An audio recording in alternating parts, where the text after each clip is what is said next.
Welcome to This Week in Ophthalmology. This week we're covering 10 notable papers spanning artificial intelligence and gene therapy, retinal, vascular and macular disorders, surgical innovations in the anterior segment, and advanced diagnostic imaging. Let's dive in.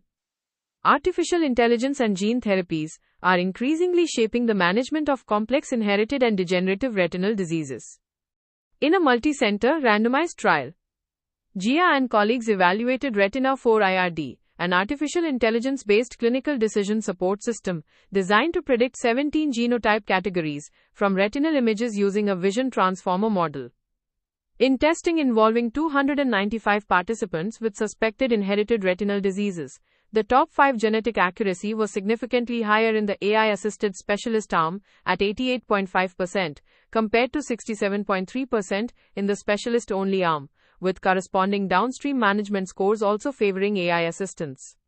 Meanwhile, moving from diagnostics to therapeutics, Nagil and colleagues reported interim results from a prospective observational safety study in ophthalmology, evaluating long-term safety and outcomes of voretigene nepervovec RZYL in 87 patients across United States clinical treatment centers. With a median follow-up of nearly 4 years, treatment-emergent adverse events occurred in 95% of patients, and chorioretinal atrophy occurred in 28% of eyes, typically within the first year. Importantly, chorioretinal atrophy risk was markedly higher with automated foot pedal administration and in patients with myopia, though treated eyes maintained sustained visual acuity and full-field stimulus threshold improvements. Addressing neurodevelopmental safety in premature infants, an American Academy of Ophthalmology assessment, published in Ophthalmology, reviewed 26 studies comparing intravitreal antivascular endothelial growth factor therapy with laser photocoagulation for retinopathy of prematurity. The majority of studies detected no statistically significant difference in neurodevelopmental outcomes between the two treatment modalities, and intelligence quotient testing beyond 4 years showed no significant differences, though no studies were specifically powered for neurodevelopmental endpoints. Turning to retinal vascular disease and macular degeneration, several studies investigate longitudinal non-perfusion, treatment extension strategies, and non-exudative fluid dynamics. Al-Hilali and colleagues performed a post-hoc analysis of the Kingfisher trial, utilizing ultra-widefield fluorescein angiography to compare retinal non-perfusion in patients with diabetic macular edema treated monthly with brolucizumab versus AF libercept over 52 weeks. Over the 52-week period, neither brolucizumab nor AF libercept demonstrated a statistically significant change in retinal non-perfusion indices across posterior, peripheral, or pan-retinal zones, with no significant differences detected between the two agents.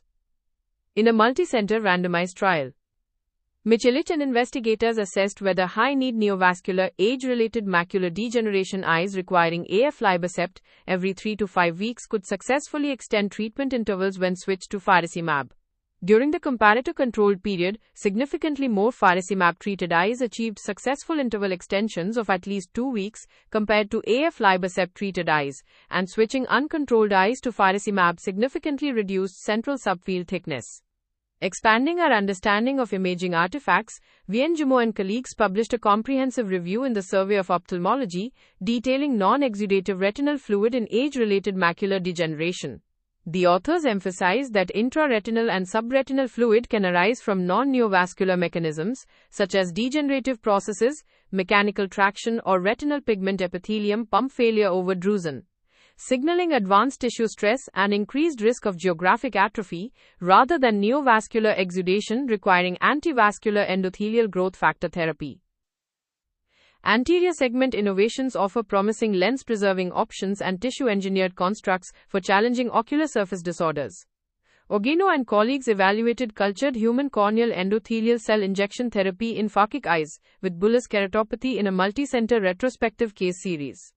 Across 5 phakic eyes followed for 6 months, mean best-corrected visual acuity significantly improved, mean central corneal thickness decreased by 204 microns, and corneal clarity remained stable without intraoperative complications, cystoid macular edema, or clinically significant cataract progression. For advanced aniridia-related keratopathy, Kay and colleagues conducted a single-arm open-label clinical trial published in JAMA Ophthalmology, assessing a tissue-engineered collagen scaffold incorporating allogeneic limbal epithelial stem cells and stromal keratocytes, known as RAFTOS, In 9 adult participants, the transplant was feasible and associated with early ocular surface score improvements that were partly sustained through 12 months, though one early serious adverse event prompted a manufacturing protocol amendment. In pediatric oncology, XU and colleagues reported a retrospective cohort study in ophthalmology evaluating eye-preserving therapies for early CT3C retinoblastoma, presenting with neovascular glaucoma without ophthalmos. Comparing 50 primary enucleation patients with 82 primary eye-preserving patients over a median follow-up of 52.9 months, overall survival did not differ significantly between groups. Globe salvage was achieved in nearly half of the preserved eyes, with intra-arterial chemotherapy and cryotherapy demonstrating significant association with better salvage outcomes, while baseline corneal edema and intraocular pressure of 32 mm of mercury or higher were identified as risk factors for salvage failure. Finally, imaging protocols continue to evolve in diabetic retinopathy. Santos and colleagues conducted a prospective study, published in the British Journal of Ophthalmology, evaluating agreement between the standard early treatment diabetic retinopathy study, 7-field protocol, and ultra-wide field imaging systems, specifically Claris and Optos, in 147 eyes with non-proliferative diabetic retinopathy. Both Claris and Optos showed strong agreement with the early treatment diabetic retinopathy study grading system for severity levels, with extended ultra-wide field imaging capturing peripheral lesions that helped identify more advanced disease, supporting ultra-wide field systems as viable alternatives in clinical practice and trials. If you only have time for one paper this week, make it the evaluation of Retina 4 IRD by Gia and colleagues in Nature Medicine. This multicenter randomized trial demonstrates that an artificial intelligence-based clinical decision support system can substantially improve clinician genotype prediction, accuracy, and downstream management decisions for suspected inherited retinal diseases, offering a valuable pathway to bridge the gap in specialist expertise. Here are the key takeaways from this week in ophthalmology. Artificial intelligence decision support significantly enhances diagnostic and management accuracy for inherited retinal diseases prior to genetic testing. Long-term safety data for vorticogene neparvovec RZYL confirm sustained visual improvements despite a measurable incidence of mild chorioretinal atrophy, particularly associated with automated foot pedal delivery and myopia. Ultra-wide-field imaging systems demonstrate strong agreement with standard 7-field protocols for diabetic retinopathy severity grading, while capturing clinically relevant peripheral lesions.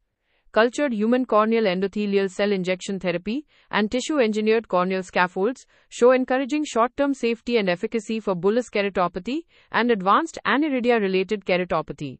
Finally, recognizing non-exudative retinal fluid mechanisms in age-related macular degeneration prevents unnecessary antivascular endothelial growth factor injections and refines prognostic assessment for geographic atrophy.